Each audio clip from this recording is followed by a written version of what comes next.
I'm in New Mexico.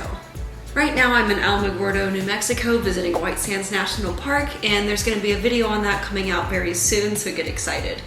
But for today and for this week's video, I thought it would be fun to take a look at some one-star national park reviews. And in researching for this video, I had a lot of fun. So let's go ahead and dive right into it. So most of the negative national park reviews deal with either the massive crowds, the traffic, or the park reaching capacity, all of which I can definitely understand. I mean, people drive hundreds and hundreds of miles to these parks, and it would really kind of suck to be turned away at the gate because the park has reached capacity and you don't have a reservation. Well, it's really nice to see so many people taking an interest in the outdoors. It's definitely having an impact on people's national park experience. And to manage it, the National Park Service has implemented this timed entry reservation system. But a lot of people are not very happy with it, including Benjamin, who says, "The park is beautiful, but whoever thought up the timed entry program should have their home address released publicly. Egg emoji." Benjamin, I hate it too. But egging people's houses solves no problems. Toilet paper is obviously much more effective in this. Alright, so the first park we're going to talk about is Yellowstone. And Jay was quite unhappy here. In May 2021, he said, "Let's start at the entrance into the park, where the NFS ranger checked us in and never indicated that all of the visitor centers were closed.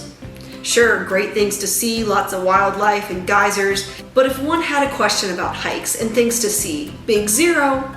Conversely, Grand Teton had their act together, all within days of each other. Boo Yellowstone. Sure, there's beautiful scenery and beautiful wildlife, but that's not what's important. The customer service here is terrible."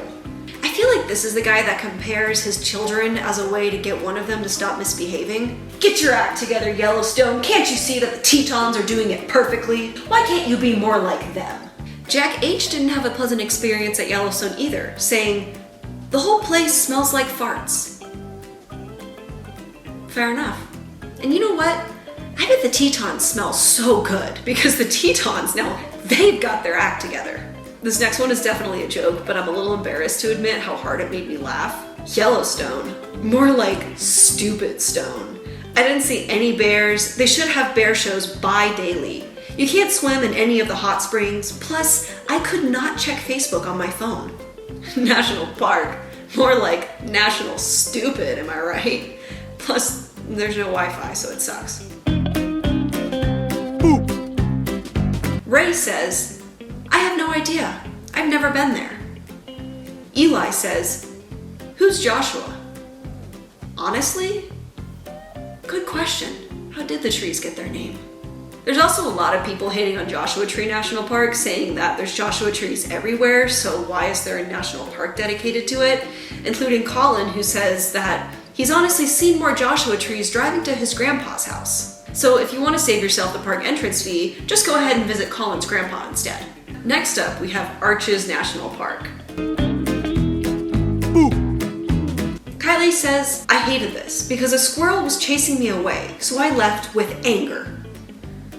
Okay, I want to know more about this story. According to Terry, Arches is really just more overrated rocks. At least you got to see the rocks, Terry. Kylie had to run out before she could see anything because of the squirrel.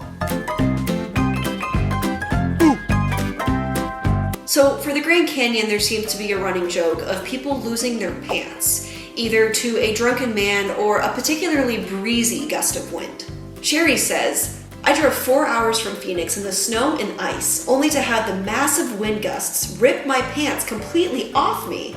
There really ought to be a warning sign or something." Tanner had the same experience, saying it was a very fun trip, except when me and my husband went up to get a closer view, we were knocked down to the ground. When we stood up, our pants were gone. Please fix this in the next patch. Thanks. And then at the bottom, they posted this meme. "Guys, this is what dying feels like. Gonna catch me riding dirty." But seriously, this pants thing is all over the place. I lost my pants. Pants. In Zion, Bridger said, "The place is terrible. Definitely don't want to waste your time coming to any place in Utah, actually, especially if you're from California. Zion is especially stupid if you're from California. You'd be way better off driving to Colin's grandpa's house to see those Joshua trees instead. Kathy said Acadia was overcrowded and overrated. If you've seen one beach, you've seen them all. And I don't think rocks are fantastic to look at. Okay, so I have a question. Number one, I think we need to get Kathy and Terry together, and I want to ask them, if you don't think rocks are cool, then why would you go to a national park that's known for its rock formations like arches or mountains like Acadia?